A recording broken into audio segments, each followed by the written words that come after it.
Everyone, and welcome back to this week's episode of the Cup of Joe show. I'm Joe, that's Jeremy. We have a lot to get to, so I'm just going to jump right into it. Alright, we saw a couple movies, starting with Taken 3, or the more popularly known Take Threein'. This is obviously hopefully the end of the Taken franchise, the trilogy, if you will. This this movie was it was okay. It was terrible. This movie was terrible. This movie was so bad that it actually made me angry at how bad it was.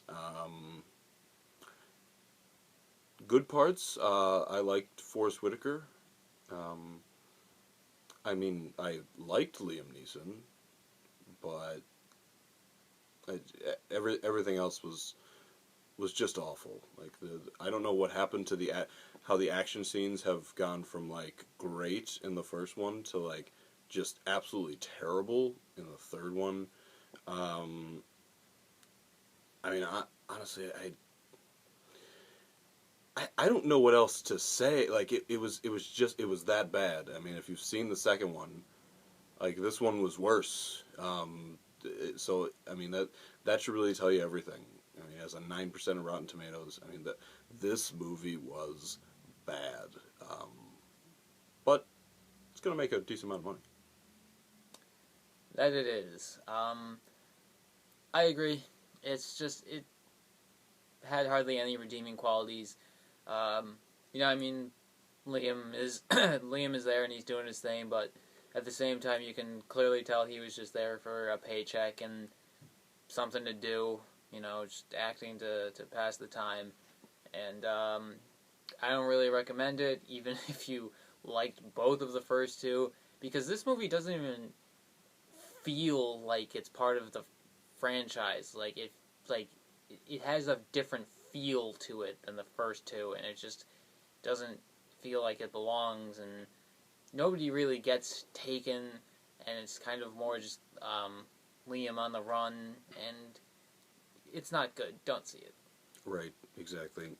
Um, I think we're just gonna move on from there. Let's. Let's move on to a much better film. We saw Foxcatcher, starring Steve Carell, Channing Tatum, and Mark Ruffalo. Um, this was a very this is based on a true story of John Dupont. Um, Actually, it's John Dupont. I don't know why I did John Dupont, um, but yeah, it's I really the the very good part of this, the glowing part of this movie is definitely the performances. Channing Tatum, I don't want to say it's a breakout role, but it's more of a role that the guy could act. I mean, you see it in the 21 Jump Street franchise. He's very good at comedy, um, and this really brings out the fact that he is an excellent actor, and it was great to see that. I honestly thought, I mean, Steve Carell got the lead actor nomination. We'll talk about that at a later time, but I honestly thought that Channing Tatum was the best actor in this film. Interesting enough, Mark Ruffalo also got nominated as well. So I mean, but honestly, I mean, every performance was great. Don't get me wrong. I just think Channing Tatum was the best. As far as the movie itself, I didn't think it was that good. I mean, it was a good movie. It was a solid movie. It had the proper tone, but it was just like the movie just it crawled. It's really slow. I really thought I was in the theater for like 3 hours, and then it was only two when I left. So I mean, it crawled, and I mean, it's based on a true story. So I just feel actually elements of the story are kind of like disjointed. Things like kind of don't make sense, but the thing is that the true story didn't really make that much sense. So I don't know if I can knock it for that. I mean, they were telling you what happened, but the this I don't know, the story just didn't do it for me. Like I wish they had built on. They kind of jump into the movie where it. I don't know, like I don't know if you felt this way, but the beginning of the movie just felt like you were missing like parts from the beginning of it. Like I felt like the movie should have started like 20 minutes before like it reached that point of the movie. I felt like I was jumping in the middle of a movie. So I honestly felt the movie was a little disjointed. But honestly, the performances put it over the top, and I'm glad that it did get recognition for its performances. Yeah, pretty much I agree. The movie was kind of carried by the acting, and if there's still Channing Tatum haters out there, just sit down. Like, he's a charismatic man, and he can act, and he's gonna be Gambit in the next X-Men movie, and there's nothing you can do about it. But yeah, I agree. It definitely dragged on. It felt longer than it was, and maybe this is me, but I didn't get it. It didn't Right. seem like there was a point to the movie. Right. There was no payoff of any kind. There Right. was no. I just didn't. You leave the theater and you're just like, okay, I guess. Right. It's over. So I don't know. I mean, and again, maybe that's part of the true story or whatever. But I just think that there's somewhere else that they could have ended it. But anyway, yeah. Yeah, I agree. I'm glad you felt that way too, because it just I don't know, the story felt like it was missing something. It just like it you have a problem with me? If you saw the movie, you know what I'm talking about. And it was just like, where did that come from? Like, what is happening? Yeah, all right. That's I'm sorry. I'm gonna push you over so we could see the. There we go. Okay, 7 minutes in. Sorry about that. No, I put the camera in the wrong spot. Hey, you were LeBron, and I was David Blatt. No, if I was LeBron, you were David Blatt. He also flopped like that one guy on the Hornets, which was hilarious. Anyway, okay, let's just touch briefly. Wow. Touch briefly. Touch briefly on the Oscar nominations. Now, I think that we kind of need to. Some of these movies are just opening pretty much, like in our area, that are nominated for Oscars. So before we actually get into the nitty gritty of the Oscar conversation, we want to get out and see some of these movies. So, but the one thing we want to talk about is the Lego movie. Probably one of the most shocking things about the Oscars, like, in our lifetime, I think. Honestly, I mean, the Oscars somehow did it. They managed to piss me off before the Oscars even started. So the Lego movie, let's just call it what it is, the front runner to win the best animated feature, didn't get nominated for best animated feature. I mean, this is a joke. It's a joke. It should absolutely be nominated, and I don't know why it is. I can't even fathom, and neither could anybody else, except for these. Why don't these Academy people have to explain themselves? Like I'm sorry, this is one of those times where you have to explain yourself. That a front runner that has won, the Lego Movie just won the Critics' Choice Award, and it's not even nominated for an Oscar. Like, that doesn't make any sense whatsoever. I mean, can you make sense of it? What are your thoughts of it, Jeremy? Just go into it. Well, I'd been feeling this way for a while, but now it's been confirmed. The Oscars are beneath me. I refuse to discuss this matter. It's absurd. It's not worth my time. They're beneath me. That's that's fair. But I'm going to keep talking about it. So there's one. You're right. The Lego Movie could have been nominated for Best Picture too. There are only 8 films nominated for Best Picture, and you could have 10. And this, I don't care what you said. This could have been a year where you could have had a Lego Movie, an X-Men: Days of Future Past, a Dawn of the Planet of the Apes, there are some of these Interstellar? movies, Interstellar, there are some of these movies that could have been nominated for Best Picture, and you didn't do it because you're the Academy, and that's what you do. Grow up, all right? Like, seriously, you're older than us, but grow up. Like, there are other movies that are great, and you're not giving them recognition. And all your best actor and actress nominees, they're all white. Like, I I don't understand. Like, there are no like women directors. Like, you are absolutely killing yourselves right now. Like, grow up, all right? Like, it's seriously, like, this is a joke. In fairness, It's a though, joke. Angelina Jolie should not be Oh nominated no, for Unbroken. she shouldn't be nominated She for Unbroken. misdirected that horribly. That's absolutely right. No, I'm not pointing that at that. Now, I haven't seen Selma, but people are really upset that that woman didn't get nominated for a director nod. Also, judging just from the trailer and reviews, how did David Oyelowo not get nominated for Best Actor? That's exactly right. Like, I don't know what you're doing. Like, you're just setting yourself up for criticism, and like, I think you have to come out and explain yourself. The college football playoffs people come out and have to explain themselves. Like, why don't you have to explain yourselves? It's absurd. Now, I want to say one thing. Even though I hate the fact that the Lego Movie, I would have picked the Lego Movie to win, and I hate the fact that the Lego Movie was not nominated for Best Animated Feature. But I don't want to take away from the other animated. Okay, the Box Trolls, first of all, come on. But I don't want to take away from Big Hero 6 and How to Train Your Dragon 2, because those were both phenomenal films. But the fact is that they're going to be going up against nobody.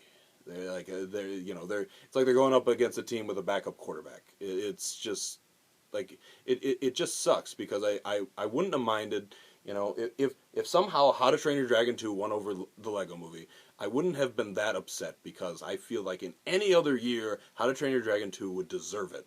But it's just the fact that the Lego Movie came out, and it was spectacular, and it was new, and it was fresh, and it was great. But it's, now it's just opening themselves up for just, they're gonna pick like song of the whatever. I don't. It's just gonna be bad. I just hope How to Train Your Dragon 2 wins this category, or I'm just gonna be even more upset than I was before. So, okay, I've ranted enough, and it's beneath you, right? Yes. All right. So we move on to the box office with Jeremy Evans, and we have all right, like 13 minutes. Okay, alright. So, in that case, I'll breeze through this, since last weekend wasn't that interesting anyway. Number 5 was Unbroken. That was down 55% to 8.2 million. Total of 101.4. As we saw, it didn't... Did it get any Oscar nominations? Unbroken? What was it? No, I don't think so. Alright, so it's not going to get any boosts from that, so it'll probably finish around 125, 130, something like that. Number 4 was The Hobbit, The Battle of Five Armies. That was down 57%, 9.3 million. Total of 236.5. Still going to be really close between this and Smaug. It's hard to tell who's going to come out on top, but it's going to be close. Let's just say that much. Yeah. Number 3 went to Into the Woods. That grossed 9.5 million, down 49%. Total of 105.1 million. Into the Woods is starting to pull away from Unbroken a little bit now, and naturally Meryl Streep was nominated because she's Meryl Streep. Obviously. Mm-hmm. So Into the Woods will probably finish with like 130, 135 million.